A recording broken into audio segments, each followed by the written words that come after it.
শুরু করছি আজকের গল্প শরদিন্দু বন্দ্যোপাধ্যায়ের লেখা নন্দনগড় রহস্য। পঙ্কজ বাঙালি আর হনুমন্ত সিং বিহারি। ম্যাট্রিক পাশ করে দুজনে পাটনার কলেজে ভর্তি হয়েছিল। একই হোস্টেলের একই ঘরে জায়গা পেয়েছিল। পঙ্কজ পড়তে এসেছিল হাজিপুর থেকে আর হনুমন্ত এসেছিল নন্দনপুর নামে এক গ্রাম থেকে। এক ঘরে থাকার ফলে দুজনের মধ্যে খুব ভাব হয়ে গিয়েছিল। পঙ্কজ হনুমন্তকে হনু বলে ডাকত, হনু পঙ্কজকে বলতো পাংখা। পঙ্কজের চেহারা সাধারণ বাঙালি ছেলের মতন, লম্বা একহারা শরীর, চোখে মুখে বুদ্ধির ছাপ। সে লেখাপড়ায় ভালো, আবার খেলাধুলাতেও ওস্তাদ। হনুমন্তের চেহারা রাজপুত্রের মতন, টকটকে রং, মুখশ্রীর তুলনা নেই। লেখাপড়ায় একটু নরম, কিন্তু হকি, ফুটবল, ক্রিকেট সব খেলাতেই আছে। কলেজের হোস্টেলে বছরখানেক কাটাবার পর গ্রীষ্মের ছুটি এসে পড়ল। পঙ্কজ হনুমন্তকে জিজ্ঞাসা করল, হনু, গরমের ছুটিতে গায়ে গিয়ে কি করবি? হনু একটু লজ্জিতভাবে অন্যদিকে মুখ ফিরিয়ে বলল, কি আর করব, খাবো, ঘুমোবো, কবাডি খেলবো। পঙ্কজ তার মুখের ভাব লক্ষ্য করেছিল, তার পাশে গিয়ে বসল। বলল, আর কি? আর কিছু না, পাংখা, তুইও আমার সঙ্গে গায়ে চল না, দুজনে পাহাড়ে জঙ্গলে বেড়াবো, পাখি শিকার করব। পাখি শিকার করব কি দিয়ে? লাঠি দিয়ে? না না, আমার বাবার বন্দুক আছে, দোনলা বন্দুক। তাই নাকি? আচ্ছা, তাহলে যাব, কিন্তু তুই গায়ে গিয়ে আর কি করবি? হনু হেসে ফেলল। বাবা আমার বিয়ের সম্বন্ধ করেছেন, এই ছুটির মধ্যেই বিয়ে হবার কথা। বলিস কি? এরই মধ্যে বিয়ে? তোর বয়স কত? 18। আমার মোটেই ইচ্ছে নেই, কিন্তু কি করব, আমাদের বংশের এই রেওয়াজ। যে সময়ের কাহিনী, তখনও ভারতবর্ষে ইংরেজ রাজত্ব শেষ হয়নি, স্বাধীনতার হাওয়া আমাদের গায়ে লাগেনি। পঙ্কজ বলল,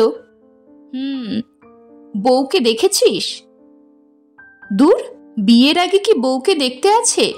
ভিন গায়ের মেয়ে, শুনেছি লেখাপড়া জানে না, খাজা মুখ্যু। তুই চল না ভাই, তুই যদি বাবাকে বলিস আমার ইচ্ছে নেই, বাবা নিশ্চয়ই তোর কথা শুনবেন। আচ্ছা, যাব। পঙ্কজ নিজের বাড়িতে চিঠি লিখে দিল। তারপর ছুটি আরম্ভ হলে দুই বন্ধু নন্দনপুর গ্রামে চলল। পাটনা থেকে গয়া লাইনে মাইল 25 গেলে ছোট্ট একটি স্টেশন পড়ে। এইখানে ট্রেন থেকে নামতে হয়। তারপর 5 মাইল গরুর গাড়ির রাস্তা। হনুমন্তের বাবা গরুর গাড়ি পাঠিয়েছিলেন। গরুর গাড়ির পুরনো গাড়োয়ান ছেদিরাম গোয়ালা প্ল্যাটফর্মে এসে দাঁড়িয়েছিল। আরও কয়েকজন যাত্রী উপস্থিত ছিল। পঙ্কজ আর হনুমন্ত যে কামরা থেকে নামল, সেই কামরাতে একটি পরিবার উঠল। স্বামী, স্ত্রী এবং একটি 10-11 বছরের ফুটফুটে মেয়ে। হনুমন্ত তাদের চেনে না, সে তাদের পানে এক নজর তাকালো। তারা কামরায় গিয়ে বসল। গাড়ি ছেড়ে দিল। ছেদিরাম চোখ মোটকে বলল, হনুমন্ত ভাইয়া, কেমন দুলহান দেখলে? হনুমন্ত অবাক হয়ে বলল, দুলহান? বউ কোথায়? ছেদিরাম বলল, বাহ, দেখলে না, শ্যামনন্দন সিং তার স্ত্রী আর মেয়ে রামদুলারিকে নিয়ে গয়ায় পুজো দিতে গেল। ওই মেয়েই তো তোমার হবু বউ। হনুমন্ত নাক সিটকে বলল, ওই পুচকে মেয়েটা? রাম রাম। পঙ্কজ হেসে বলল, দেখতে কিন্তু ভারী সুন্দর, তোর সঙ্গে খুব মানাবে।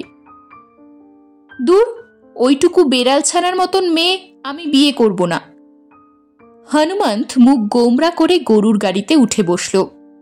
পঙ্কজ আর কিছু বলল না, গাড়িতে উঠল। মালপত্র তুলে নিয়ে ছেদিরাম গাড়ি ছেড়ে দিল। পাথুরে রাস্তা, চারিদিকের দৃশ্য পাথুরে। উঁচু নিচু ঢেউ খেলানো জমি, সামনে দূরে ছোট ছোট লম্বাটে ধরনের পাহাড় কুমিরের মতন পড়ে আছে। তাদের ফাঁকে ফাঁকে চাষের জমি, গাছপালা গ্রীষ্মের তাপে শুকিয়ে গেছে। ঘণ্টা দেড়েক পরে তারা গ্রামে এসে পৌঁছল। বেশ বর্ধিষ্ণু গ্রাম, প্রায় 250 ঘর মানুষের বাস, বেশিরভাগই ভুইয়া রাজপুত। তাছাড়া 2-4 ঘর কামার, কুমোর, ময়রা, গয়লা, ছুতোর, নাপিত আছে। গ্রামটি ভারী শ্রীমন্ত। একটি প্রকাণ্ড দিঘিকে ঘিরে লোকালয় গড়ে উঠেছে। কতদিনের পুরনো দিঘি কেউ বলতে পারে না। 4টি পারে পাথর বাঁধানো ঘাট, মাঝখানে কাকচক্ষু জল টলটল করছে। অতি বড় অনাবৃষ্টির বছরেও দিঘির জল শুকোয় না। হনুমন্তদের বাড়িটা দিঘির পশ্চিম দিকের ঘাটের ঠিক সামনে। সেকেলে গড়নের দোতলা বাড়ি, ছোট ছোট জানলা দরজা, মোটা মোটা কপাটের ওপর লোহার গুল বসানো, যেন ছোটখাটো দুর্গ। গরুর গাড়ি গিয়ে বাড়ির সামনে দাঁড়াতেই হনুমন্তের বাবা রঘুবীর সিং বেরিয়ে এলেন। হনুমন্তের চেহারা যদি হয় রাজপুত্রের মতন, রঘুবীর সিং এর চেহারা রাজার মতন। বয়স 45, প্রসন্ন মুখ। তিনি এসে দাঁড়ালে হনুমন্ত পঙ্কজের পরিচয় দিল। তিনি হাসি মুখে বললেন, এসো বাবা, গরুর গাড়ির হাটরানিতে নিশ্চয়ই খুব খিদে পেয়েছে।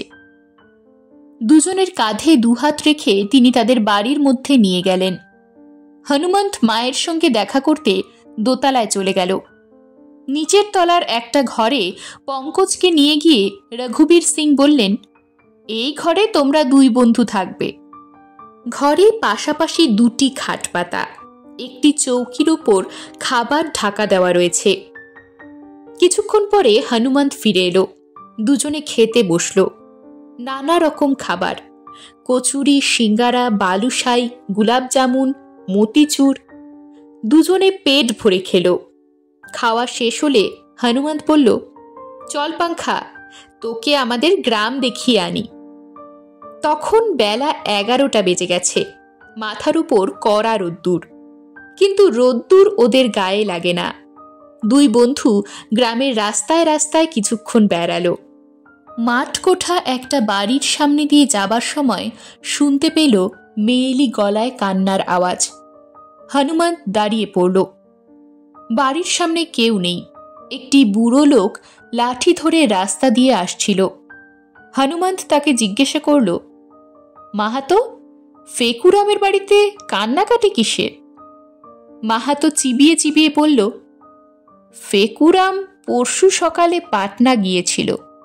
কাল রাত্রিরে ফিরে আসবার কথা ছিল, কিন্তু ফেরেনি। আজ সকালে তার বউ বম্বম দাস বাবাজির কাছে গিয়েছিল। বাবা ইশারায় জানিয়েছেন যে ফেকুরাম মরে গেছে। হনুমন্ত কি বলবে ভেবে পেল না। বুড়ো মাহাতো নিজে থেকেই বলে চলল, ফেকু হঠাৎ বড়লোক হয়েছিল। 2 বছরে 10 বিঘে জমি কিনেছিল। বউকে সোনার গহনা দিয়েছিল। অত সুখ কি সহ্য হয়? বুড়ো লাঠি ঠুকঠুক করে চলে গেল। 2 বন্ধু আবার চলতে শুরু করল। যেতে যেতে পঙ্কজ জিজ্ঞেস করল, বম্বম দাস বাবাজিকে? হনুমন্ত বলল, একজন সাধু, গ্রামের কিনারায় থাকেন। মৌনী সাধু, কারুর সঙ্গে কথা বলেন না, কেবল মাঝে মাঝে বম বম করেন। চল তোকে দেখাই। সাধুদের ওপর পঙ্কজের ভক্তি ছিল না। সে একটু ঠাট্টার স্বরে বলল, সাধু বাবা বুঝি ভূত ভবিষ্যৎ বলতে পারেন? হনুমন্ত বলল, দূর, সেরকম সাধু নয়। কারুর সঙ্গে কথাই বলেন না, জপ তপ নিয়ে থাকেন। তবে কেউ গুরুতর প্রশ্ন নিয়ে ওর কাছে গেলে উনি ইশারায় জানিয়ে দেন। গ্রাম পেরিয়ে কিছু দূর পূব দিকে গেলে একটা আম বাগান পড়ে। সেই আম বাগানে প্রকাণ্ড আম গাছের তলায় একটা চালা ঘর। ঘরের সামনে এক গাদা ছাইয়ের ওপর ধুনি জ্বলছে। ধুনির সামনে বসে আছেন বম্বম দাস বাবাজি। বয়স আন্দাজ 50। বেশি দাড়ি গোঁফ নেই, মাথার কাঁচা পাকা চুল কাঁধ পর্যন্ত এসেছে, কপালে ভস্য টিকা, মুখের ভাব শান্ত, চোখে স্বচ্ছ সহজ দৃষ্টি। হনুমন্ত গিয়ে প্রণাম করল। পঙ্কজও হাত জোর করে মাথা নোয়ালো। বাবা হাসি হাসি মুখে দুজনের পানে চাইলেন। হনুমন্ত বলল, আজ গরমের ছুটিতে বাড়ি এসেছি, এ আমার কলেজের বন্ধু। বাবা, ফেকুরাম নাপিত কি মরে গিয়েছে? বাবার মুখের হাসি মিলিয়ে গেল। তিনি স্থির হয়ে বসে রইলেন, উত্তর দিলেন না। পঙ্কজ হঠাৎ প্রশ্ন করল, সামনের পরীক্ষায় আমরা পাশ করতে পারব কি? বাবার মুখ আবার প্রফুল্ল হল। এবারও তিনি উত্তর দিলেন না, কেবল চোখ তুলে উঁচু দিকে চাইলেন। এই সময় একটু আশ্চর্য রকমের ব্যাপার ঘটল। বাগানের গাছে গাছে আম ফলেছিল, চারিদিকে পাকা ফলের গন্ধ ভরভর করছিল। হঠাৎ দমকা হাওয়া এসে গাছের ডালপালা নাড়িয়ে দিয়ে চলে গেল। সঙ্গে সঙ্গে দুটি রং ধরা সোনালি আম গাছ থেকে খসে মাটিতে পড়ল। তারপর গড়াতে গড়াতে ধুনির পাশে এসে স্থির হল। বাবাজি আম দুটি তুলে দুই বন্ধুর হাতে দিলেন। কৌতুক ভরা চোখে চেয়ে হাত তুলে তাদের বিদায় দিলেন। বললেন, বম বম। দুজনেরই যেন ধন্দ লেগে গিয়েছিল। তারা যন্ত্রের মতন কয়েক পা গিয়ে পরস্পরের মুখে চেয়ে বোকাটো হাসি হাসল। তারপর হনুমন্ত উত্তেজিত চাপা গলায় বলল, বুঝতে পারলি, আমরা দুজনেই পরীক্ষায় পাশ করব। এই কথা বাবা ইশারায় জানিয়ে দিলেন। পঙ্কজ বিবেচনা করে বলল, তাই হবে। একটা বড় ভুল হয়ে গেল। বাবাকে জিজ্ঞেস করলে হতো, তোর বিয়ে কবে হবে? হনুমন্ত বলল, না না, বাবাকে ওসব বাজে প্রশ্ন করলে বাবা রেগে যান। চল, তোকে একটা মজার জিনিস দেখাই। কি মজার জিনিস? আমাদের রাজবাড়ি, নন্দনগড়ের রাজবাড়ি। সে আবার কি? আমার পূর্বপুরুষেরা একসময় এই তল্লাটের রাজা ছিলেন। আজ রাত্রিরে বাবার মুখে গল্প শুনিস। আমবাগানের ওপারে খানিকটা পাথুরে মাঠ। তারপর হঠাৎ মাঠ শেষ হয়ে গেছে। মাঠের কিনারায় একটা প্রকাণ্ড তেঁতুল গাছ, আর তারপরেই অতল স্পর্শ খাদ। প্রায় 100 গজ চওড়া আর 150 গজ লম্বা জায়গা ধসে গিয়ে একটা বিরাট গহ্বর সৃষ্টি করেছে। গহ্বরের চারপাশ খাড়া উঁচু, শক্ত পাথর দিয়ে তৈরি। নিচে নামার কোনো রাস্তা নেই। তেঁতুল গাছটা খাদের উপর খানিকটা ঝুঁকে আছে। তার একটা ডাল ধরে পঙ্কজ নিচের দিকে উকি মারল। 50-60 গজ নিচে খাদের অসমতল জমির ওপর ঝোপঝাড় গজিয়েছে। এখানে ওখানে চাপ চাপ পাথরের ঢিবি পড়ে আছে। তার মধ্যে দূরের একটা ঢিবি বেশ উঁচু। এখান থেকে কেউ যদি নিচে পড়ে যায়, তার নির্ঘাত মৃত্যু। পঙ্কজ বলল, কই, রাজবাড়ি কোথায়? হনুমন্ত বড় ঢিবির দিকে আঙ্গুল দেখিয়ে বলল, ওইখানে রাজবাড়ি ছিল, এখন মাটি চাপা পড়েছে। ছেলেবেলায় গল্প শুনেছি, অনেক বছর আগে এখানে ভীষণ ভূমিকম্প হয়েছিল। রাজবাড়ি শুদ্ধ সমস্ত দুর্গ মাটির নিচে তলিয়ে গিয়েছিল। আমার সব কথা ভালো মনে নেই। তুই যদি শুনতে চাস, রাত্রিরে পিতাজিকে জিজ্ঞেস করিস। পিতাজি জানেন। আমাদের পূর্বপুরুষ নাকি পুঁথি লিখে গিয়েছিলেন। সেই তালপাতার পুঁথি আমাদের বংশে আছে। দুজনে বাড়ি ফিরে এলো। দিঘিতে স্নান করে খেতে বসল। দোতলায় খাবার ঘর। রঘুবীর সিং দুজনকে দুপাশে নিয়ে খেতে বসলেন। হনুমন্তের মা পরিবেশন করলেন। মোটা সোটা ফর্সা মানুষটি, হাসি ভরা মুখে প্রকাণ্ড মুক্তোর নথ। খেতে খেতে হনুমন্ত জিজ্ঞেস করল, বাবুজি, ফেকুরাম নাপিত কি সত্যি মারা গেছে? রঘুবীর বললেন, কিছু বোঝা যাচ্ছে না। কিছুদিন থেকে ফেকুরামের চালচলন বদলে গিয়েছিল। আগে ফেকু গায়ের লোকের চুল ছেটে দাড়ি কামিয়ে যা 2-4 পয়সা পেত তাতেই কষ্টে সৃষ্টে পেট চালাতো। তারপর হঠাৎ সে পাটনায় যেতে আরম্ভ করল। যেদিন যায় তার 2 দিন পরে ফিরে আসে। দেখতে দেখতে তার অবস্থা ফিরে গেল। গা শুদ্ধ লোকের চোখ টাটালো, কিন্তু কেউ বুঝতে পারল না ফেকু কোথা থেকে টাকা নিয়ে আসে। আমার বিশ্বাস ফেকু পাটনায় কোনো চোর ডাকাতের দলে মিশেছিল। শেষ পর্যন্ত অধর্মের ফল ফলল। ফেকু হয়তো পুলিশের হাতে ধরা পড়েছে, কিংবা ডাকাতের দল তাকে খুন করেছে, কিছুই বলা যায় না। তবে মৌনী বাবা নাকি জানিয়েছেন ফেকু বেঁচে নেই। তাই হবে, বাবার কথা কখনো মিথ্যে হয় না। 2-4 দিনের মধ্যেই পাকাপাকি জানা যাবে। আর কোনো কথা হলো না এ বিষয়ে। পঙ্কজ বলল, রাজবাড়ির গহ্বর দেখে এসেছি, রাত্রিরে আপনার কাছে গল্প শুনব। রঘুবীর খুশি হয়ে বললেন, বেশ বেশ, সন্ধ্যের পর বসা যাবে। দুপুরবেলাটা 2 বন্ধু নিজের নিজের খাটে শুয়ে কাটালো।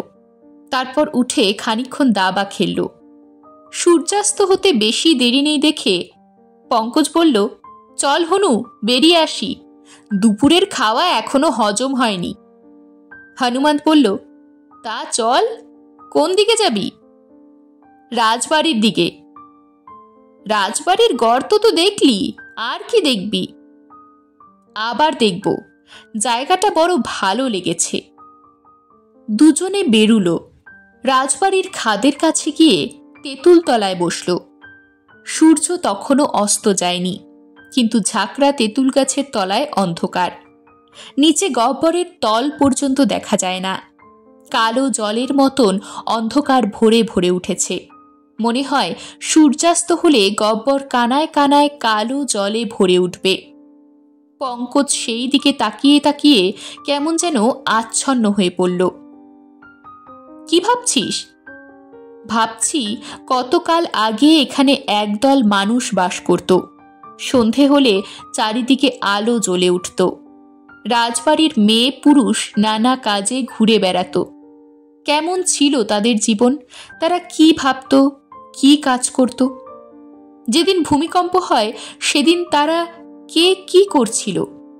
পঙ্কজ আপন মনে বলে চলল, এলোমেলো কল্পনার খেলা। সে ইতিহাসের ছাত্র, অতীতের কথা ভাবতে তার ভালো লাগে। আহা, মুখ অতীত যদি কথা কইতে পারত। কথা কও, কথা কও, অনাদি অতীত। কিছুক্ষণ তার কল্পকথা শুনবার পর হনুমন্ত হাসতে হাসতে উঠে দাঁড়ালো। তার হাত ধরে টেনে বলল, নে ওঠ, এবার বাড়ি যাই। 500 বছর আগে যারা মরে গেছে তাদের কথা ভেবে কি হবে? পঙ্কজ বলল, তুই একটা আস্ত হনু। বাড়ি ফিরে গিয়ে তারা দেখল ভাঙের শরবত তৈরি হয়েছে। দই, মিছরি, গোলমরিচ, শশার বিচি দিয়ে অপূর্ব ঠান্ডাই শরবত। গ্রীষ্মকালে এতে শরীর ঠান্ডা থাকে, রাত্রিরে ভালো ঘুম হয়। হনুমন্ত বড় 1 ঘটি ঠান্ডাই নিজেদের ঘরে নিয়ে এসে বলল, আয়। দুজনে বসে বসে ঘটি শেষ করল। চাকরেরা ঘরে ঘরে কেরোসিন লণ্ঠন রেখে গেছে, ধূপ ধুনো দিচ্ছে। দোতলার ঠাকুর ঘরে ঠাকুরের শীতল ভোগ হচ্ছে। শাক, ঘড়ি, ঘণ্টার আওয়াজ শোনা যাচ্ছে। পঙ্কজের মনে হলো সে কতকাল আগেকার ভারতবর্ষে ফিরে গিয়েছে। চাকর এসে জানালো মালিক চবুতরায় তলব করেছেন। দুজনে উঠে বাইরে গেল। বাড়ির সামনে শান বাঁধানো গোল চত্বর, তার উপর জাজিম পাতা হয়েছে। 2টি মোটা তাকিয়ার মাঝখানে রঘুবীর সিং বসেছেন, হাতে গড়গড়ার নল। গয়ার তামাকের অম্বুরি গন্ধ চারিদিকে ছড়িয়ে পড়েছে। রঘুবীর সিংয়ের গায়ে মিহি মলমলের আংরাখা, কানে কুণ্ডল, গলায় হার। তাকে সেকালের রাজার মতন দেখাচ্ছে। আকাশে চাঁদ আছে, বেশ গোলগাল চাঁদ। তারই আলোয় পঙ্কজ আর হনুমন্ত রঘুবীর সিংয়ের সামনে গিয়ে বসল। রঘুবীরও ঠান্ডায় খেয়েছিলেন, তার মন প্রফুল্ল, মুখে প্রসন্ন হাসি। তিনি বললেন, আমি হনুমন্তের বিয়ে ঠিক করেছি। পাশের গায়ের শ্যামনন্দন ভারী গৃহস্থ, তারই মেয়ে। শ্রাবণ মাসে বিয়ে দেব। পঙ্কজ, তোমাকে কিন্তু আসতে হবে। পঙ্কজ চকিতে হনুমন্তের দিকে চেয়ে দেখল সে ঘাড় হেট করে আছে। পঙ্কজও ঘাড় হেট করে দ্বিধা ভরে বলল, আজ্ঞে। রঘুবীর তার দ্বিধা লক্ষ্য করলেন না। বললেন, তুমি নন্দনগড়ের গল্প শুনতে চাইছিলে, তাহলে বলি শোনো। কয়েকবার গড়গড়ার নলে টান দিয়ে তিনি বলতে আরম্ভ করলেন, আজ থেকে আন্দাজ 500 বছর আগে এখানে নন্দনগড় নামে একটি রাজ্য ছিল। ছোট রাজ্য। আজকাল একটা জেলার আয়তন যতখানি, ততখানি জায়গা নিয়ে রাজ্য। আশেপাশে এমনই ছোট ছোট রাজ্য আরও আছে। তখন মোগলেরা ভারতবর্ষে ঢুকেছে। মোগল পাঠানে মারামারি কাটাকাটি আরম্ভ হয়ে গেছে। চারিদিকে বিশৃঙ্খলা। তার মধ্যে ছোট ছোট হিন্দু রাজ্যগুলি কোনো মতে টিকে আছে। যারা নন্দনগড় রাজ্য স্থাপন করেছিলেন তারা ছিলেন রাজপুত ক্ষত্রিয়।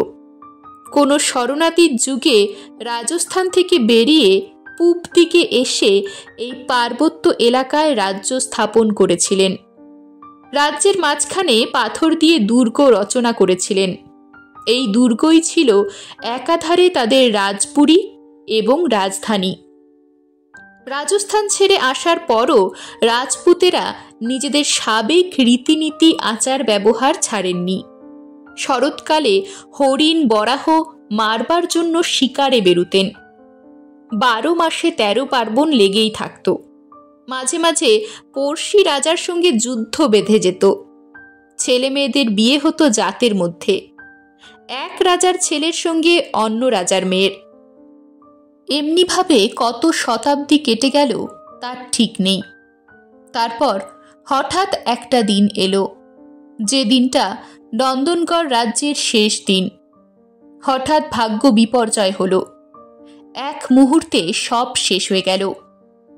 সে সময় যিনি নন্দনগড়ের রাজা ছিলেন তার নাম ছিল বলবন্ত সিং। আমার পূর্বপুরুষ যশবন্ত সিং ছিলেন রাজার ছোট ভাই। রাজপরিবারের 80 জন স্ত্রী পুরুষ একসঙ্গে দুর্গে বাস করতেন। রাজা বলবন্ত সিং এর বড় ছেলে যুবরাজ কুমার সিং এর বিয়ে ঠিক হয়েছে পাশের একটি রাজ্যের রাজকন্যার সঙ্গে। 1 মাস ধরে রাজ্যে হৈ হৈ আমোদ আহ্লাদ উৎসব চলল। তারপর যুবরাজ লোক লস্কর নিয়ে ঘোড়ায় চড়ে বিয়ে করতে গেলেন। 7 দিন পরে যুবরাজ বিয়ে করে ফিরলেন।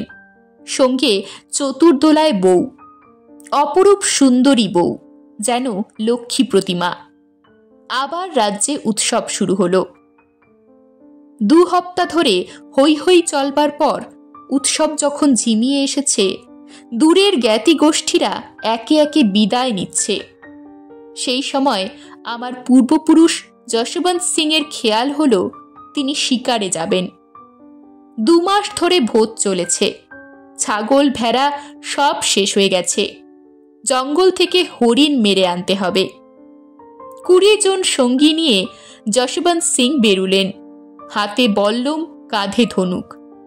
পূব দিকের পাহাড় পার হলেই প্রকাণ্ড জঙ্গল। সেখানে হরিণ তো আছেই, বাঘ ভাল্লুকও মাঝে মাঝে দেখা যায়। ওদের ইচ্ছে ছিল 2 দিন ধরে জঙ্গলে শিকার খেলবেন। তারপর দ্বিতীয় দিন সন্ধেবেলা শিকার নিয়ে ফিরে আসবেন। তখন হেমন্তকাল, গাছে সবুজ পাতা, মাটিতে সবুজ ঘাস। প্রথম দিন তারা খুব শিকার খেললেন। কয়েকটা হরিণ ও ময়ূর মারলেন। রাত্রি হলে হরিণ আর ময়ূরের মাংস শিক কাবাব করে খেলেন। তারপর কচি ঘাসের বিছানায় শুয়ে পরম আরামে ঘুমিয়ে পড়লেন। দুপুর রাত্রে হঠাৎ তাদের ঘুম ভেঙে গেল। তারা ধর্মড়িয়ে উঠে বসলেন। মাটি দুলছে, চারিদিকের গাছ মর্মর শব্দে ডালপালা নাড়ছে। ঘোড়াগুলো ভয় পেয়ে দাপাদাপি শুরু করে দিয়েছে। মাটির তলা থেকে বিকট গড়গড় ঘর ঘর আওয়াজ বেরোচ্ছে। প্রথমটা কেউ বুঝতেই পারে না কি হচ্ছে, তারপর বুঝল ভূমিকম্প। সে কি ভূমিকম্প! সারা পৃথিবী যেন তোলপাড় হচ্ছে। যে দাঁড়িয়ে উঠেছে সে আছাড় খেয়ে পড়ে যাচ্ছে, যে শুয়ে আছে সে গড়াগড়ি খাচ্ছে। এমন ভয়ঙ্কর ভূমিকম্প এ তল্লাটে কখনো হয়নি। অনেকক্ষণ এইভাবে চলবার পর আস্তে আস্তে ভূমিকম্পের বেগ কমে এলো। তারপর মাটি স্থির হলো। যশবন্ত সিং তার সঙ্গীদের নিয়ে বসে আছেন। চারিদিকে সূচিভেদ্য অন্ধকার। রাত্রি কত তাও জানার উপায় নেই। বনের মধ্যে প্রহরের ঘণ্টা বাজে না। সকলের মন বাড়ি ফেরার জন্য অধীর হয়েছে। না জানি সেখানে কি হচ্ছে। সকলেরই স্ত্রী পুত্র পরিবার আছে, কিন্তু এই অন্ধকারে পথ চিনে ফিরে যাওয়া অসম্ভব। অবশেষে রাত কাটল। পূবের আকাশে দিনের আলো ফোটার সঙ্গে সঙ্গে যশবন্ত সিং তার সঙ্গীদের নিয়ে ঘোড়া ছোটালেন। জঙ্গল থেকে নন্দনগড়ের দূরত্ব যদিও 5-6 ক্রোশের বেশি নয়, তবু মাঝখানে পাহাড়। সংকট পথে ঘুরে ফিরে সাবধানে ঘোড়া চালাতে হয়। তারা যখন পৌঁছলেন তখন বেলা দুপুর। নানা রকম আশা আশঙ্কা নিয়ে তারা ফিরেছেন, কিন্তু ফিরে এসে যা দেখলেন তাতে তাদের বুকের স্পন্দন প্রায় থেমে গেল। নন্দনগড় দুর্গ আর নেই। তার জায়গায় বিরাট একটা হ্রদ, তার ঘোলা জল নিয়ে টলমল করছে।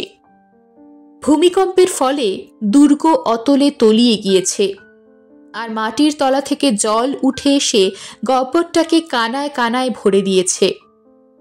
দুর্গ এবং দুর্গের আশেপাশে যারা ছিল তারা একজনও বেঁচে নেই। যারা চাপা পড়েনি তারা ডুবে মরেছে। তখন যশবন্ত সিংয়ের বয়স 35 বছর। তার স্ত্রী ছেলে মেয়ে রাজবাড়িতে ছিল, সবাই মরেছে। যশবন্তের সঙ্গীদের অবস্থাও তাই, সবাই সর্বস্ব হারিয়েছেন। সঙ্গে যে অস্ত্রগুলো ছিল তাছাড়া দুনিয়ায় আর কিছু নেই। কিন্তু তারা রাজপুত, এই দারুণ অবস্থাতেও ভেঙে পড়লেন না। প্রথম শোকের ধাক্কা সামলে নিয়ে আবার গড়তে শুরু করলেন। এই যে বাড়িটা দেখছো, এটাও তখনকার সময়ের বাড়ি। দুর্গ থেকে বেশ খানিকটা দূরে, তাই বেঁচে গিয়েছিল। বাড়িটা তখন নিম্ন শ্রেণীর অতিথিদের জন্য ব্যবহার হতো। নাচিয়ে গাইয়েরা আসত, দূরের বণিকেরা সওদা নিয়ে এসে থাকত। মাঝে মাঝে এখানে নাচ গান মুজরোর মহফিল বসত। ভূমিকম্পে বাড়িটা বিলক্ষণ জখম হয়েছিল, কিন্তু একেবারে ভেঙে পড়েনি। যশবন্ত সিং এই বাড়ি মেরামত করিয়ে বাস করতে লাগলেন। দূর দূর থেকে লোক এনে গ্রাম বসালেন। নতুন লোকেরা মাটি কেটে নিজেদের ঘরবাড়ি তৈরি করল। ঘরবাড়ির সঙ্গে পুকুরও হলো। গ্রামের নাম হলো নন্দনপুর। এই সেই নন্দনপুর গ্রাম। যশবন্ত সিং আর তার সঙ্গীরা আবার বিয়ে করলেন, নতুন করে সংসার পাতলেন। ধীরে ধীরে তাদের বংশধরের সংখ্যা বাড়তে লাগল। যথাকালে যশবন্ত সিং স্বর্গে গেলেন। তারপর 500 বছর কেটে গেছে। আমরা যশবন্ত সিংয়ের বংশধরেরা এই গ্রামে এই বাড়িতে এখনো বাস করছি, কিন্তু নন্দনগড় রাজ্যের গৌরব গরিমা আর ফিরে আসেনি। যশবন্ত সিং ছিলেন নন্দনগড়ের রাজার ভাই। ভূমিকম্পের পর তিনি নিজেকে রাজা বলে ঘোষণা করেছিলেন, কিন্তু নামেই রাজা। নন্দনগড় রাজ্যের সর্বনাশের খবর পেয়ে প্রতিবেশী রাজারা তাদের লাগোয়া জমি গ্রাস করেছিল।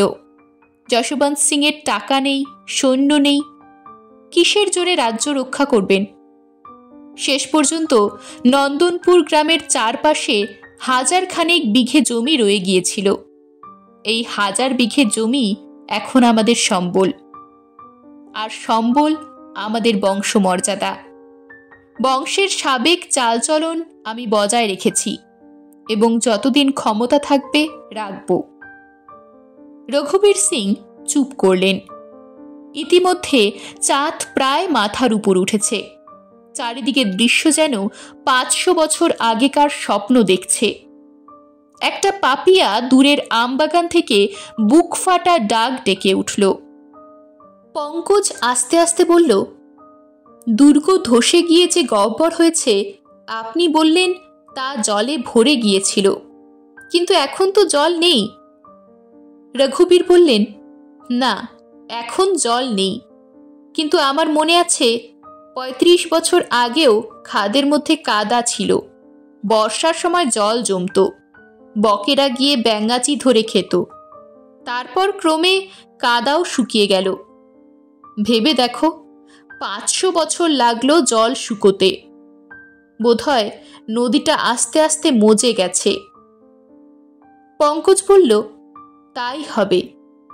এখন যদি খাদে নেমে মাটি খোঁড়া হয় তাহলে হয়তো নন্দনগড় দুর্গ খুঁড়ে বার করা যায়। রঘুবীর বললেন, তা হয়তো যায়, কিন্তু ওই অতল স্পর্শ গর্তে নামবে কে? কারুর সাহস নেই। তাছাড়া দুর্গ খুঁড়ে বার করা তো 2-4 জন লোকের কাজ নয়। দুর্গের মধ্যে অনেক সোনাদানা হিরে জহরত চাপা পড়ে আছে, কিন্তু তা বার করতে হলে 500 জন লোক দরকার। অত লোক পাবো কোথায়? তাদের মজুরির টাকাই বা আসবে কোত্থেকে? কিছুক্ষণ চুপ করে থেকে তিনি একটা দীর্ঘ নিঃশ্বাস ফেললেন। আমার আমলে হলো না। শুনেছি সরকারি প্রত্নতত্ত্ব বিভাগ আছে, তারা হয়তো কোনোদিন। পরদিন ভোরবেলা হনুমন্ত ঘুম ভেঙে দেখল পাশের খাটে পঙ্কজ নেই। তার বুঝতে বাকি রইল না পঙ্কজ কোথায় গিয়েছে। সে তাড়াতাড়ি উঠে মুখে চোখে জল দিয়ে খাদের পানে ছুটল। তেঁতুল গাছের তলায় পঙ্কজ বসে আছে, তার দৃষ্টি নিচে খাদের দিকে। হনুমন্ত তার পাশে গিয়ে দাঁড়ালো, কিন্তু পঙ্কজ জানতে পারল না। হনুমন্ত তখন বলল, তোর কি মাথা খারাপ হয়েছে? পঙ্কজ তার দিকে ফিরল, যেন তার প্রশ্ন শুনতে পায়নি, এমনিভাবে বলল, হনু, একটা মতলব মাথায় এসেছে। হনু সন্দিগ্ধভাবে তাকাতে তাকাতে তার পাশে বসল। কি মতলব? আমি খাদে নামব, খুঁজে দেখব দুর্গের মধ্যে সেধবার কোনো রাস্তা আছে কিনা। হনু ছানা বড়ার মতন চোখ করে বলল, তুই একটা বদ্ধ পাগল। খাদে নামবি কি করে? লাফ মেরে?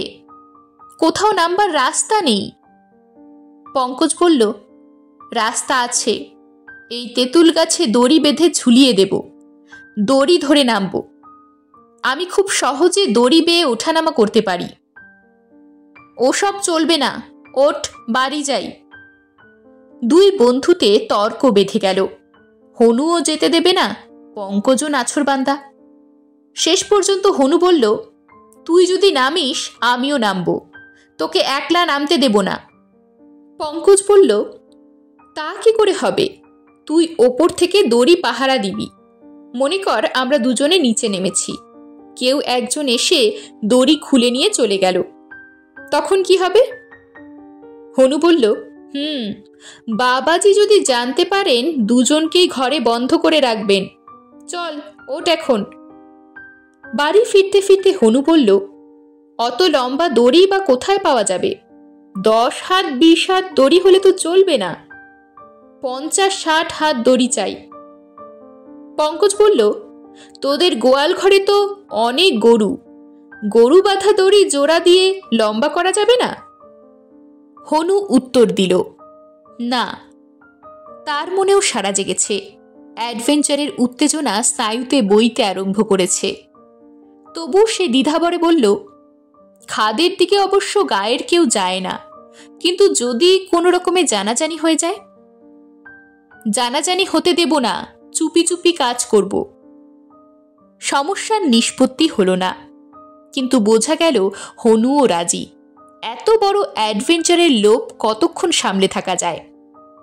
দুপুরবেলা খাওয়া দাওয়ার পর পঙ্কজ তার বিছানায় লম্বা হয়েছে।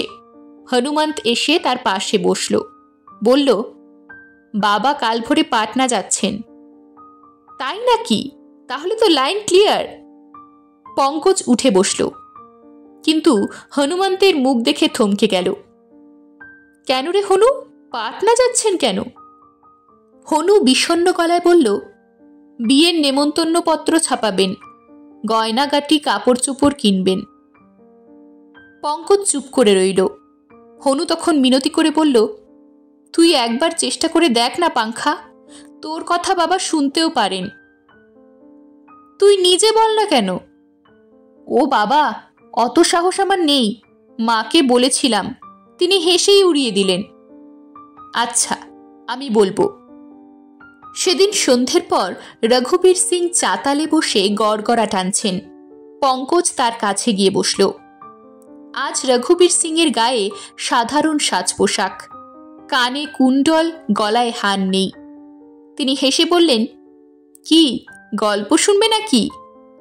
আরো অনেক গল্প আছে, মজার মজার গল্প। পঙ্কজ কাচুমাচু হয়ে বলল, আগে গল্প আর একদিন শুনব, যদি অনুমতি দেন। হনুমন্তের বিয়ে সম্বন্ধে একটা কথা বলি। রঘুবীর সিং বললেন, আমি কাল পাটনা যাচ্ছি বিয়ের বাজার করতে। কি বলবে বলো? বিয়ে কবে স্থির করেছেন? শ্রাবণ মাসের ত্রয়োদশী তিথিতে, আজ থেকে 1.5 মাস পরে। পঙ্কজ একটু চুপ করে থেকে বলল, হনুমন্তের এখন বিয়ে করবার ইচ্ছা নেই, ওর এখন পড়াশুনো করার ইচ্ছে। রঘুবীর বললেন, পড়াশুনো করুক না, আমি কি ওকে কলেজ থেকে ছাড়িয়ে নিচ্ছি? না, তবে ওর ইচ্ছে। দেখো বাবা, আমাদের বংশে আবহমানকাল নিয়ম চলে আসছে, ছেলের 18 বছর বয়স হলে তার বিয়ে হবে। হনুমন্তের এত ভয়টা কিসের? এত ছোট মেয়ের সঙ্গে? ছেলে মানুষই আর কাকে বলে? বউ তো আর বিয়ের সঙ্গে সঙ্গে শ্বশুর ঘর করতে আসবে না, 3-4 বছর বাপের বাড়িতে থাকবে, তারপর গৌনা হবে, তখন বউ শ্বশুর বাড়ি আসবে। এর মধ্যে হনুমন্ত যত ইচ্ছে পড়ুক, বিয়ে MA পাশ করুক, আমি কি মানা করেছি? এরপর আর তর্ক চলে না। পঙ্কজ ফিরে এসে হনুমন্তকে বলল। হনুমন্ত মুখ গোজ করে রইল। তারপর বলল, আমি পালাবো, বিবাগী হয়ে যাব। পরদিন সকালে রঘুবীর সিং 2 জন গোমস্তার সঙ্গে নিয়ে পাটনা চলে গেলেন। হনুমন্তের মন খারাপ। পঙ্কজ তাকে নিয়ে পরামর্শ করতে বসল। হনুমন্ত বলল, আমার কিছু ভালো লাগছে না, যা করবার তুই কর, আমিও সঙ্গে আছি। পরামর্শ করে স্থির হলো প্রথমে দড়ি জোগাড় করতে হবে। সেটা এমন কিছু শক্ত কাজ নয়। গোয়াল ঘরের লাগাও গুদাম ঘরে প্রচুর শনের দড়ি আছে। আসল সমস্যা দাঁড়ালো, দুজনেই যদি খাদে নামে তাহলে দড়ি আগলাবে কে? পঙ্কজ বলল, ছেদিরামকে দলে টানলে কেমন হয়? হনুমন্ত বলল, ও বাবা, ছেদিরাম গরুর গাড়ি চালায় বটে, কিন্তু ভয়ঙ্কর প্রভু ভক্ত। শটান গিয়ে মাকে বলে দেবে, সব ভণ্ডুল হয়ে যাবে। সমস্যা রয়েই গেল। যা হোক, একটা কিছু করা যাবে, এই ভেবে তারা দুপুরবেলা খাওয়া দাওয়ার পর দড়ি নিয়ে বেরুলো। দুপুরের কড়া গরমে সবাই ঘরে ঢুকে ঘুমুচ্ছে, কেউ তাদের গতিবিধি লক্ষ্য করল না। আমবাগান দিয়ে যাওয়ার সময় তারা মৌনি বাবার আস্তানার সামনে দিয়ে গেল, কিন্তু বাবাকে দেখতে পেল না। তখন তারা খাদের দিকে চলল। মাঠ পার হয়ে তেঁতুল তলায় পৌঁছে তারা দেখল মৌনি বাবা তেঁতুল গাছের ছায়ায় পদ্মাসনে বসে আছেন। তাদের দেখে মিটি মিটি হেসে বলল, বম বম বম বম। দুজনে অবাক হয়ে চেয়ে রইল। তবে কি বাবা তাদের প্ল্যান বুঝতে পেরেছেন? তারা তার কাছে গিয়ে বসল, তাকে প্রণাম করে তাদের প্ল্যানের কথা বলল। শুনে বাবা কিছু বললেন না। দড়িগুলো টেনে নিয়ে পরীক্ষা করে দেখলেন। নতুন শনের 8-10টা দড়ি, প্রত্যেকটা 8-10 হাত লম্বা, কুয়োর দড়ির মতন মোটা আর মজবুত। বাবা প্রত্যেকটি দড়ির মাঝে 2টো করে গেরো বাঁধলেন, যাতে হাত পিছলে না যায়। তারপর দড়িগুলোকে জুড়ে জুড়ে লম্বা করলেন। ৮০-৯০ হাত লম্বা দড়ি ছিল। দড়ির একটা খুঁট তেঁতুল গাছের ডালে বেঁধে বাবা দড়ি খাদে ফেলে দিলেন। দড়ি ঝুলতে লাগল। বাবা তখন ভুরু তুলে দুই বন্ধুর পানে চাইলেন। হনুমন্ত বলল, আমি আগে নামব। পঙ্কজ বলল, না, আমি আগে। হনুমন্ত কাতরভাবে মৌনী বাবার পানে তাকালো। বাবা, আপনি বলুন, কে আগে নামবে? ওর যদি কোনো দুর্ঘটনা হয় আমি মুখ দেখাবো কি করে? পঙ্কজ বলল, আর তোর দুর্ঘটনা হতে পারে না? বুদ্ধিটা আমিই বের করেছিলাম। দুর্ঘটনা যদি হয় আমারই হওয়া উচিত। বাবা, আপনি বলুন, কে আগে নামবে? বাবা পঙ্কজের দিকে আঙ্গুল দেখালেন। পঙ্কজ মহানন্দে জুতো খুলে মালকোচা বেঁধে তৈরি হলো। তার গায়ে শুধু কামিজ রইল। গিট বাঁধা দড়ি ধরে ওঠানামা করা খুব শক্ত নয়। হাত এবং পা দিয়ে দড়ি ধরা যায়। পঙ্কজ দড়ি ধরে সাবধানে খাদের মধ্যে নেমে গেল। হনুমন্ত তেঁতুল গাছের ডাল ধরে নিচের দিকে চেয়ে রইল। বাবা প্রসন্ন মুখে গাছতলায় বসে রইলেন। দড়িটা টান হয়েছিল। ৪-৫ মিনিট পরে আলগা হয়ে গেল। বোঝা গেল পঙ্কজ মাটিতে পা দিয়েছে। মাটিতে নেমে পঙ্কজ দড়ি ছেড়ে দিল। এদিক ওদিক তাকিয়ে দেখল, পাথুরে এবড়ো খেবড়ো মাটির উপর ঝোপঝাড় শুকিয়ে ডাঁটাসার হয়ে গেছে। ওই ঝোপঝাড়ের ভেতর দিয়ে পায়ে হাঁটা রাস্তার মতন একটা দাগ দূরে উঁচু ঢিবির দিকে চলে গেছে। ওই ঢিবিটাই বোধহয় রাজবাড়ি ছিল। একটা বিশ্রী গন্ধ পঙ্কজের নাকে আসছিল। তার উত্তেজিত মন এতক্ষণ তা লক্ষ্য করেনি। এখন পেছন দিকে তাকিয়ে সে চমকে উঠল। শুকনো ঝোপঝাড়ের তলা থেকে একটা মানুষের পা বেরিয়ে আছে। পঙ্কজ সেখান থেকে একটু দূরে সরে গিয়ে একটা পাথরের ওপর বসল। দড়িটা নড়তে আরম্ভ করেছে। তার মানে হনুমন্ত নামছে। পঙ্কজ উঁচু দিকে চাইল। তারপর উঠে গিয়ে দড়িটা টেনে ধরল। কিছুক্ষণ পরে হনুমন্ত নেমে তার পাশে দাঁড়ালো। একটু নেচে নিয়ে বলল, কি মজা! ৫০০ বছর পরে এখানে মানুষের পা পড়ল। তারপর নাক সিটকে বলল, কিসের পচা গন্ধ বেরুচ্ছে রে পাংখা? পঙ্কজ আঙ্গুল দেখিয়ে বলল, ওই যে, আমরা প্রথম নয়, আমাদের আগেও এখানে মানুষের পা পড়েছে। হনুমন্ত কিছুক্ষণ হতবুদ্ধি হয়ে চেয়ে রইল। তারপর ঝোপের কাছে গেল। পঙ্কজও নাকে কাপড় দিয়ে কাছে গেল। দুজনে ঝোপের শুকনো ডালপালা সরিয়ে দেখল, একটা মানুষ মরে পড়ে আছে। তার গা এবং মুখের উপর একরাশ দড়ি কুণ্ডলি পাকিয়ে পড়েছে। মানুষটার মুখ দেখা যাচ্ছে না, কিন্তু শরীরের যতটা দেখা যাচ্ছে তাতে মনে হয় তার হাড়গোড় ভেঙে চূর হয়ে গেছে। তাল পাকানো দড়িগুলো সরিয়ে নেবার পর মৃত লোকটার মুখ দেখা গেল। হনুমন্ত তীক্ষ্ণ নিঃশ্বাস টেনে বলে উঠল, ফেকুরাম নাপিত। কিছুক্ষণ মৃত্যু শিথিল মুখের পানে চেয়ে থেকে হনুমন্ত শঙ্কা ভরা চোখ পঙ্কজের পানে তুলল। পঙ্কজও একদৃষ্টে বিভৎস মরার পানে চেয়েছিল। বলল, ওর কোমরের কাছে কি একটা চকচক করছে। মৃতের পরনে ধুতি ছাড়া আর কোনো কাপড় ছিল না।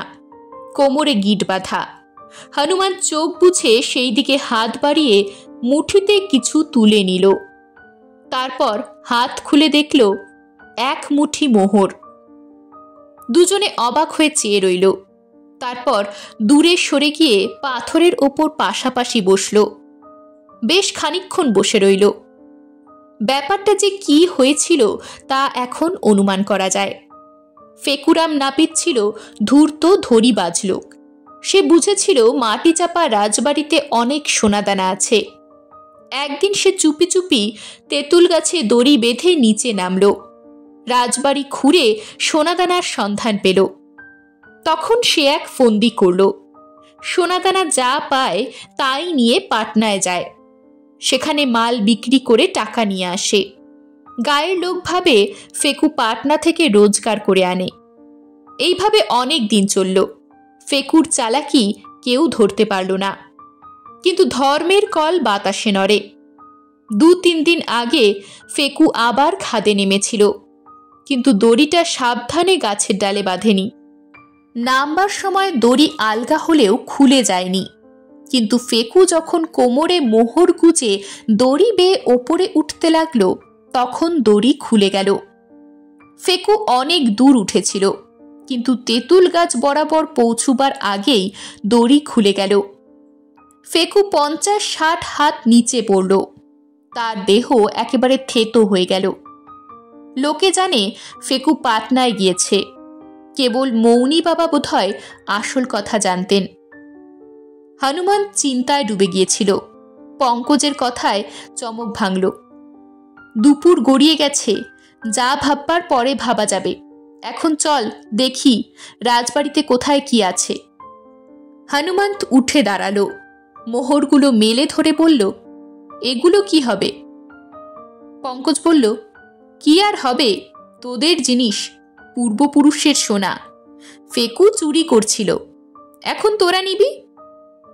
হনুমন্ত একটু দ্বিধা ভরে মোহরগুলো রুমালে বেঁধে পকেটে রাখল। বলল, চল। সামনে ঝোপঝাড়ের ভেতর দিয়ে অস্পষ্ট পায়ে হাঁটা পথের রেখা। ওরা সেই রেখা ধরে চলল।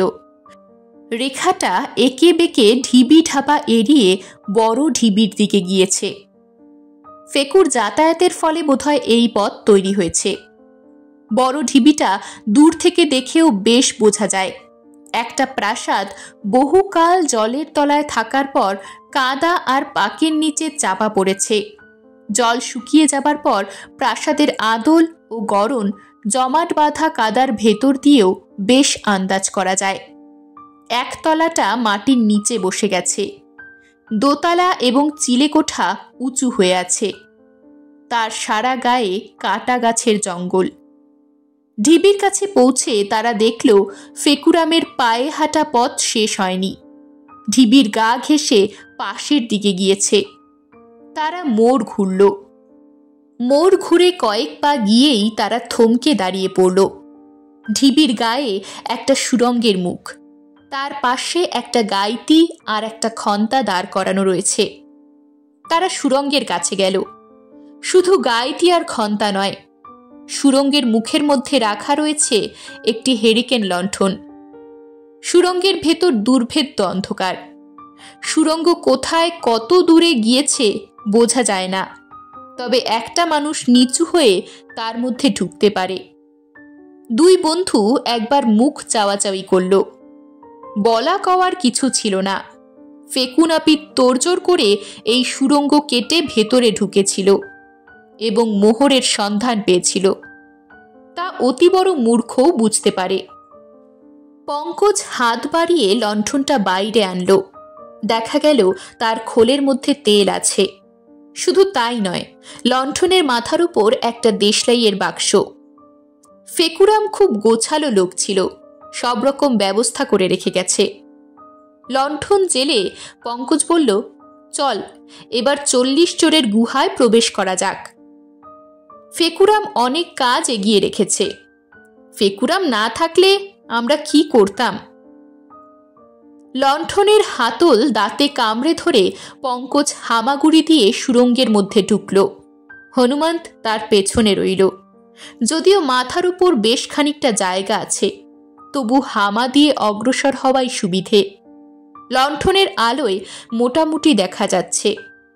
10-12 হাত এগিয়ে যাবার পর পঙ্কজ বলল, হনু, তোর রাজবাড়ির পাকা মেঝে এসে গেছে রে। তাই নাকি? দুজনে সাবধানে উঠে দাঁড়ালো।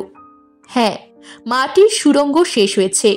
দুপাশে পাথরের দেওয়াল, ছাদও উঁচু। পঙ্কজ লণ্ঠন তুলে ধরে দেখতে লাগলো। একটা লম্বা বারান্দার মতন জায়গা। প্রকৃতির বিচিত্র খেয়ালে ভূমিকম্পের ঝাঁকানিতে ভেঙে পড়েনি। তার মধ্যে বেশি কাদামাটিও জমেনি। বারান্দার বাঁদিকের দেয়ালে আগে বোধহয় দোরের কপাট ছিল, এখন কপাট অদৃশ্য হয়েছে। কেবল দোরের ফোকর দেখা যাচ্ছে। এই ফোকরের মধ্যে আবার সুড়ঙ্গ, কিন্তু বেশি লম্বা নয়। 2-4 হাত গিয়ে আবার একটা ঘরের মতন জায়গা। সেখানে ঢুকে ওরা লণ্ঠন ধরে ধরে চারিদিকে দেখল। ঘরটাতে কিছু মাটি জমেছিল, কেউ সম্প্রতি মাটি খুঁড়ে খুঁড়ে পরিষ্কার করেছে। ফেকুরাম ছাড়া আর কে হতে পারে? হয়তো এই ঘরে কাঠের সিন্দুকে দামি জিনিস ছিল। কাঠের সিন্দুক ও নশ্বর সবকিছু বহুকাল নষ্ট হয়ে গিয়েছে, কেবল সোনা হীরা মতি নষ্ট হয়নি। ফেকু সেই সব জিনিস সংগ্রহ করতে আসতো। এখন ঘরে সোনাদানা আর কিছু নেই। ঘর থেকে বেরিয়ে এসে তারা বারান্দা দিয়ে সামনের দিকে চলল। আরও কিছু দূর গিয়ে বারান্দা শেষ হয়েছে, সামনে দেওয়াল। ওরা আলো ধরে দেখল দেওয়ালটা পাথরের, কিন্তু তার মাঝখানে দোরের মতন চৌখস জায়গায় কাদা আর পাক জমাট হয়ে সিমেন্টের মতন শক্ত হয়ে গেছে। ওরা টোকা মেরে দেখল দেয়ালের মতন পুরু নয়, ওপারে হয়তো আর একটা ঘর আছে। হনুমন্ত বলল, দেখ, দেয়ালের গায়ে গাইতির দাগ। ফেকু বোধহয় ভাঙবার চেষ্টা করেছিল। পঙ্কজ বলল, ও ঘরের সব সোনাদানা শেষ করে এই ঘরে ঢোকার চেষ্টা করেছিল, কিন্তু আজ আর নয়, ফিরে চল। সময়ের কোনো আন্দাজ নেই, হয়তো সন্ধে হয়ে গেছে। হনুমন্ত বলল, হ্যাঁ, মৌনি বাবা তেঁতুলতলায় বসে দড়ি পাহারা দিচ্ছেন। আজ চল, কাল আবার আসা যাবে, কি বলিস? সে আর বলতে। দুজনে বাইরে ফিরে এলো। লণ্ঠন নিভিয়ে রেখে বাইরের মুক্ত হাওয়ায় কিছুক্ষণ নিঃশ্বাস নিল। সন্ধে হয়নি বটে, কিন্তু নিচে রোদ নেই। দূরে ওই তেঁতুল গাছের পাতায় নিবন্ত সূর্যের সোনালি আলো ঝলমল করছিল। যেতে যেতে হনুমন্ত বলল, ফেকুরামের মরাটা নিয়ে কি করা যায়? ওপরে তোলা আমাদের কম্য নয়, তাছাড়া তুললেই গায়ে জানাজানি হবে, আমাদের গুপ্ত কথাও ফাঁস হয়ে যাবে। পঙ্কজ বলল, কিন্তু মৌনি বাবাকে জানাতে হবে। তিনি অন্য কাউকে কিছু বলবেন না, কিন্তু আমাদের পরামর্শ দিতে পারেন। দড়ি যেমন ঝুলেছিল তেমনই ঝুলছে। প্রথমে পঙ্কজ ওপরে উঠে গেল। সে পৌঁছবার পর হনুমন্ত উঠল।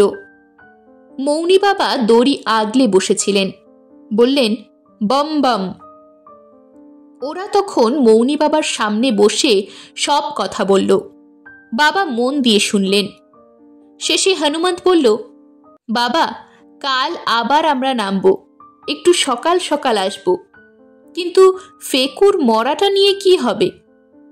বাবা হাত তুলে আশ্বাস দিলেন, যেন বললেন, ভাবিস নে, সব ঠিক হয়ে যাবে।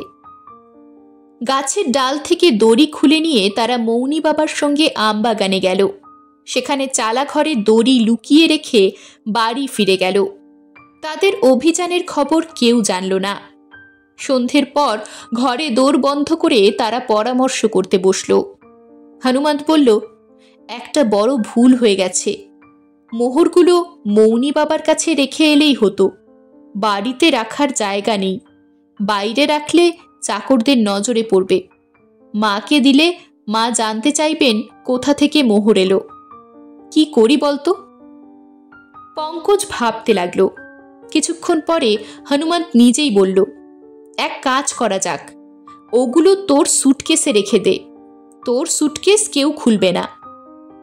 পঙ্কজ বলল, আচ্ছা। মোহরগুলো পঙ্কজের সুটকেসে রেখে চাবি লাগিয়ে তারা আবার মুখোমুখি বসল। পঙ্কজ বলল, কাল সকাল সকাল বেরুতে হবে, মা কিছু সন্দেহ করবে না তো? হনুমন্ত একটু ভেবে বলল, মাকে যদি বলা যায় আমরা জঙ্গলে পাখি শিকার করতে যাচ্ছি, তাহলে মা কিছু সন্দেহ করবেন না। একটা অসুবিধে, বন্দুকটাও নিয়ে যেতে হবে। বন্দুক, কার্ট্রিজ সব সঙ্গে নিতে হবে।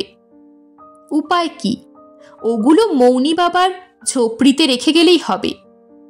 পঙ্কজ বলল, একটা জোরালো আলো যদি নিয়ে যাওয়া সম্ভব হতো, লণ্ঠনের আলোয় ভালো দেখা যায় না। হনুমন্ত বলল, দাঁড়া। বাবুজির একটা বড় টর্চ আছে, দিনের মতন আলো হয়, সেটা চুরি করব।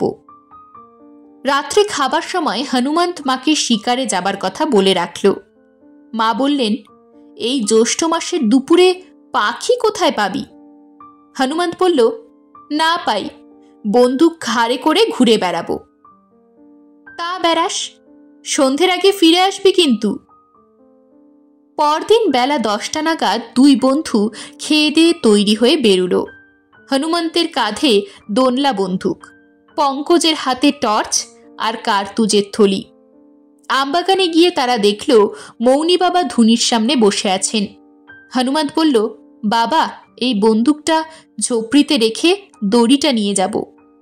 বাবা মাথা নাড়লেন, হাত বাড়িয়ে বন্দুকটা নিজের হাতে নিয়ে উঠে দাঁড়ালেন।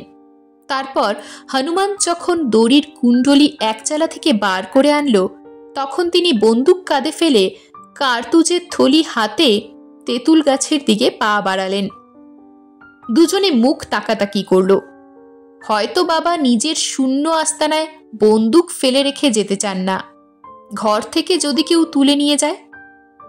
তেঁতুল তলায় পৌঁছে বাবা প্রথমে দড়ির একটা খুঁট তেঁতুল গাছের ডালে বেঁধে ফেললেন, অন্য খুঁটে বন্দুক আর কার্তুজের থলি বেঁধে নিচে নামিয়ে দিলেন। তারপর হনুমন্তকে ইশারা করলেন। আজ হনুমন্ত আগে নামল, পরে পঙ্কজ। তারা আন্দাজ করল বাবার ইচ্ছে বন্দুকটা তাদের সঙ্গে থাক। নিচে নেমে তারা একটা নতুন দৃশ্য দেখল। যেখানে ফেকুরামের মৃতদেহ পড়েছিল সেখানে 10-12টা শকুনি এসে জুটেছে। শকুনিরা খুবই ব্যস্ত। দুই বন্ধু সেদিকে তাকালো না, তাড়াতাড়ি দড়ি থেকে বন্দুক আর থলি খুলে নিয়ে রাজবাড়ির ঢিবির দিকে চলল। যেতে যেতে হনুমন্ত বলল, বাবা নিশ্চয়ই জানতেন শকুনি আসবে। পঙ্কজ বলল, শকুনিরা হলো প্রকৃতির সেরা মুন্দাফরাস। আমরা যখন মরা নাড়াচাড়া করছিলাম তখন বোধহয় ওরা দেখতে পেয়েছিল। কিন্তু বাবা আজ আমাদের সঙ্গে বন্দুক দিলেন কেন ভাই? এখানে কি হিংস্র জন্তু জানোয়ার আছে নাকি? কই, কাল তো কিছু চোখে পড়েনি। যা হোক, বন্দুক সঙ্গে আছে ভালোই। বাঘ ভাল্লুক না থাক, সাপ খোপ থাকতে পারে। সুরঙ্গের সামনে পৌঁছে পঙ্কজ বলল, আজকের প্রোগ্রাম কি? হনুমন্ত বলল, ফেকুরাম যে দেয়ালটা ভাঙবার চেষ্টা করছিল সেটা আগে ভাঙতে হবে। ওখানে নিশ্চয়ই অনেক দামি মাল আছে। আমরা দুজনে একসঙ্গে গাইতি আর শাবল চালালে ভাঙতে পারবো না। পঙ্কজ বলল, চেষ্টা করতে দোষ কি, কিন্তু কিরকম দামি মাল তুই আশা করিস?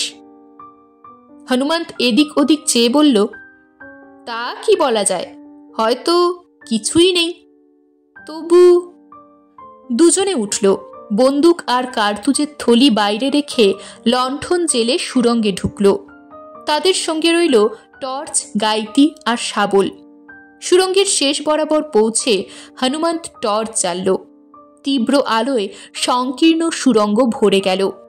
লণ্ঠনের আলো তার কাছে টিমটিম করতে লাগল। লণ্ঠন আর টর্চ নামিয়ে রেখে ওরা শাবল আর গাইতি হাতে নিল। পঙ্কজ দেয়ালের সামনে গিয়ে 2 হাতে শাবল তুলল, বলল, একসঙ্গে এক জায়গায় লাগাবি। রেডি, 1, 2, 3। শাবল আর গাইতি একসঙ্গে দেয়ালের গায়ে পড়ল। ঠং করে শব্দ হলো। শব্দ শুনে বোঝা যায় ইট পাথরের দেয়াল নয়, কিন্তু উপাদান যাই হোক, এক চুল নড়ল না। আরও 8-10 বার শাবল গাইতি চালিয়েও কোনো ফল হলো না। দেয়াল অটুট দাঁড়িয়ে রইল। পঙ্কজ আর হনুমন্ত দুজনেরই গা ঘামে ভিজে গেছে, দুজনেই হাঁপাচ্ছে। হনুমন্ত বলল, চল বাইরে যাই, এখানে দম বন্ধ হয়ে আসছে। সুরঙ্গের মধ্যে বায়ু চলাচল কম। ওরা ফিরে এসে সুরঙ্গের মুখের কাছে বসে খানিক জিরিয়ে নিল। বাইরে রোদ্দুর আছে বটে, কিন্তু সেই সঙ্গে বাতাসও আছে।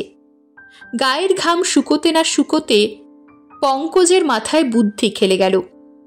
হনু, কি রে, এক কাজ করলে হয় না? দোনলা বন্দুকে 2টো টোটা পুড়ে যদি একসঙ্গে ফায়ার করা যায়। হনুমান চোখ গোল করে খানিক চেয়ে রইল। তারপর পঙ্কজের গলা জড়িয়ে ধরে বলল, পাংখা, সাব্বাস তোর বুদ্ধি। এ কথা তো এতক্ষণ মাথায় আসেনি। একটু থেমে বলল, দেখ, মৌনি বাবা নিশ্চয়ই অন্তর্যামী সর্বজ্ঞ পুরুষ, তাই বন্দুকটা আমাদের সঙ্গে দিয়েছেন। তুই আগে কখনো বন্দুক ছুঁড়েছিস? অনেকবার ছুঁড়েছি, হাঁস মেরেছি, খরগোশ মেরেছি। আমার বাবারও বন্দুক আছে। তবে তুই ফায়ার কর। কেন? তুইও তো অনেক বন্দুক চালিয়েছিস। তা চালিয়েছি, কিন্তু বুদ্ধিটা তোর। নে, বন্দুকে টোটা ভর। এখন ভরবো না, ভেতরে গিয়ে ভরবো। থলি থেকে পঙ্কজ কার্তুজগুলো বার করল। 10টা কার্তুজের মধ্যে গোটা 6 SSG ছিল। পঙ্কজ সেগুলো পকেটে পুরে বলল, চল, তুই টর্চ নিয়ে আগে যা। সুরঙ্গে ঢুকে প্রথমে হামাগুড়ি দিয়ে তারপর খাড়া হেঁটে তারা দেয়ালের সামনে উপস্থিত হলো। দুজনেরই মনে হলো তারা একটা বিরাট রহস্যের সামনে এসে দাঁড়িয়েছে। তাদের বুক দুরু দুরু করে উঠল। পঙ্কজ চাপা গলায় বলল, কত দূর থেকে ফায়ার করব? হনুমন্ত বলল, অন্তত 10-12 হাত দূর থেকে, নইলে ছিটকে গায়ে লাগতে পারে। পাংখা, তুই বরং বন্দুক আমাকে দে। আমি এ বন্দুক অনেকবার ছুঁড়েছি, এর ধাত জানি। না না, আমি ফায়ার করব, কিন্তু বন্ধ জায়গায় ভীষণ শব্দ হবে। হনু, তুই কানে আঙ্গুল দিয়ে থাকিস, নইলে কানের পর্দা ফেটে যেতে পারে। আর তুই? আমি কানের উপর শক্ত করে রুমাল বাঁধব। এই দেখ। রুমালকে কোনাকুনিভাবে 2 পাট করে পঙ্কজ মাথা ঘিরে কপালের ওপর বেঁধে ফেলল। কান চাপা পড়ল। তারপর বন্দুকের 2 নলে টোটা পুড়ে দেয়াল থেকে 10 পা দূরে গিয়ে দাঁড়ালো। হনুমান তার পাশে দাঁড়িয়ে 2 কানে আঙ্গুল পুড়ে দিল। টর্চ জ্বালা হলো না, কেবল লণ্ঠনের আলো। এইবার বলে পঙ্কজ বন্দুকের ঘোড়া টিপল। বিকট শব্দ হলো। সংকীর্ণ জায়গায় ধ্বনির সঙ্গে প্রতিধ্বনি মিলে যেন দৈত্য দানবের মতন লড়াই করতে লাগলো। ওপর থেকে খানিকটা মাটি খসে মেঝে পড়ল। লণ্ঠনের কাজ চির খেয়ে গেল। পঙ্কজ আর হনুমান ছুটে দেয়ালের কাছে গেল। দেয়াল ভেঙে পড়েনি, কিন্তু তার চারপাশ থেকে একটা শো শো শব্দ আসছে। দুজনে অবুঝের মতন মুখ তাকাতাকি করল। তারপর পঙ্কজ লাফিয়ে উঠে বলল, বুঝেছি, দেয়ালের ওদিকে হাওয়া নেই, এদিক থেকে হাওয়া ঢুকছে, তারই শব্দ। তার মানে দেয়াল আলগা হয়েছে। আবার বন্দুক ছুড়লেই। হনুমান বলল, এবার আমি বন্দুক ছুড়ব। আচ্ছা। পঙ্কজ বন্দুকের 2 নলে আবার টোটা ভরে হনুমন্তের হাতে দিল। নিজের মাথা থেকে রুমাল খুলে তার মাথায় বেঁধে দিল। তারপর কানে আঙ্গুল দিয়ে দাঁড়ালো। হনুমান দেয়াল লক্ষ্য করে ঘোড়া টিপল। প্রতিধ্বনির শব্দ থেমে যাবার প্রায় সঙ্গে সঙ্গে আর একটা শব্দ হলো। ধপাস। লণ্ঠনটা 2 বার খাবি খেয়ে নিভে গেল। টর্চটা পঙ্কজ কুনুইয়ের খাজে চেপে রেখেছিল। এখন সেটা জেলে সে দেয়ালের দিকে আলো ফেলল। দেখল দেয়াল নেই। ছড়রার ধাক্কা খেয়ে ঘরের মধ্যে ভেঙে পড়েছে। দুজন একসঙ্গে সেই দিকে ছুটল। টর্চের আলোয় একটি ঘরের অভ্যন্তর উদ্ভাসিত হল। বেশ বড় একটি শয়নকক্ষ। দরজা জানলা আগে ছিল, এখন দেয়ালে পরিণত হয়েছে। ঘরে অনেক রকম সেকেলে আসবাব সাজানো রয়েছে। উঁচু পিঁড়ি, স্ফটিকের ভৃঙ্গার, দীপদণ্ড, আরও কত কি। এগুলো অস্পষ্টভাবে চোখে পড়ে। টর্চের তীব্র ছটা গিয়ে পড়েছিল ঘরের মাঝখানে। একটি পালঙ্কে শয্যা পাতা রয়েছে। বিচিত্র কারুকার্যের একটি পালঙ্ক, আর সেই পালঙ্কের উপর শুয়ে আছে 2টি মানুষ। হনুমন্ত আর পঙ্কজ অন্য কোনো দিকে না তাকিয়ে পালঙ্কের পাশে গিয়ে দাঁড়ালো। যে 2টি মানুষ পালঙ্কে শুয়ে আছে তাদের মধ্যে একজন হচ্ছে 18-19 বছর বয়সের একটি কিশোর যুবা, আর তার পাশে শুয়ে আছে 12-13 বছরের একটি কিশোরী মেয়ে। বলিষ্ঠ সুন্দর যুবা, অপরূপ সুন্দরী মেয়ে, দুজনেই মৃত। কিন্তু তাদের দেখে তা মনে হয় না, মনে হয় যেন ঘুমিয়ে আছে। ঘরে লোক ঢুকেছে, সারা পেয়ে এক্ষুনি জেগে উঠবে। হনুমন্ত গলার মধ্যে একটা শব্দ করে পঙ্কজের কাঁধ চেপে ধরল। পাংখা, চিনতে পারছিস? পঙ্কজের গলা প্রায় বুজে গিয়েছিল। সে অতি কষ্টে উচ্চারণ করল, পারছি। তুই আর তোর ভাবি বউ রামদুলারি। কিছুক্ষণ কোনো কথা নেই। তারপর হনুমন্ত স্বপ্নাচ্ছন্ন গলায় বলল, ওর নাম ছিল মৈথিলী। চেহারা 500 বছর আগে যা ছিল এ জন্মেও তাই আছে। সে রাত্রে আমরা ঘুমিয়ে পড়েছিলাম। হঠাৎ গভীর রাতে এলো ভূমিকম্প আর জলোচ্ছ্বাস। ঘরের দরজা জানলা দিয়ে হাওয়া বাতাসের চলাচল বন্ধ হয়ে গেল। তারপর কি যে হলো। পঙ্কজ বলল, ঘর থেকে বেরোবার উপায় নেই দেখে তোরা আবার বিছানায় গিয়ে শুলি। ঘরের হাওয়া ফুরিয়ে আসতে লাগলো। দীপদণ্ডে দীপ নিভে গেল। তোরা অজ্ঞান হয়ে পড়লি। তারপর তোদের মূর্ছা মহানিদ্রায় পরিণত হলো। হনুমন্ত হঠাৎ ভয়ার্ত স্বরে বলল, আমার সব কথা মনে পড়ে যাচ্ছে। আমি আর মৈথিলী। সে আর বলতে পারল না। তার গলা কাঁপতে কাঁপতে থেমে গেল। দুজনে হতবাক হয়ে চেয়ে রইল। এইভাবে কতক্ষণ যে কেটে গেল তার ঠিকানা নেই। কেবল টর্চের উগ্র আলো পালঙ্কের দুটি মুখের উপর স্থির হয়ে রইল। হঠাৎ পঙ্কজ চিৎকার করে উঠল, এ কি হচ্ছে? তাদের চোখের সামনে এক অভাবনীয় ব্যাপার ঘটতে আরম্ভ করেছিল। পালঙ্কে শোয়া মূর্তি দুটি কর্পূরের পুতুলের মতন উবে যেতে লাগল। পঙ্কজ আর হনুমন্তের বিস্ফারিত দৃষ্টির সামনে আস্তে আস্তে তাদের মুখ, হাত, পা সব শীর্ণ হয়ে যাচ্ছে, হাওয়ায় মিলিয়ে যাচ্ছে। শেষ পর্যন্ত পালঙ্কে পড়ে রইল ধুলো গুঁড়োর মতন খানিকটা পদার্থ। 500 বছর বদ্ধ ঘরের মধ্যে যা অটুট ছিল, আলো বাতাসের স্পর্শে দেখতে দেখতে তা অণু পরমাণুতে পরিণত হল। রাত্রে পঙ্কজ আর হনুমন্ত নিজের নিজের খাটে শুয়ে চিন্তা করছিল। দুজনেরই মাথা উত্তপ্ত হয়েছে, ঘুম আসছে না। কিন্তু কথা কইবার মতন মনের অবস্থা নয়। মোহাচ্ছন্ন মন নিয়ে তারা নন্দনগড়ের সুড়ঙ্গ থেকে বেরিয়ে এসেছিল। কেউ কোনো কথা বলল না, নির্দিষ্ট পথে ফিরে চলল। দড়ির কাছে এসে পঙ্কজ আবছায়াভাবে অনুভব করল ফেকুরামের মরাটা নেই, শকুনিগুলোও অদৃশ্য হয়েছে। ওপরে এসে মৌনী বাবার মুখে স্নিগ্ধ মধুর হাসি দেখে তারা বুঝতে পেরেছিল বাবা সবই জানেন বলেই তাদের নন্দনগড় দুর্গের রহস্য সন্ধানে যেতে দিয়েছিলেন। কিন্তু কি করে জানলেন?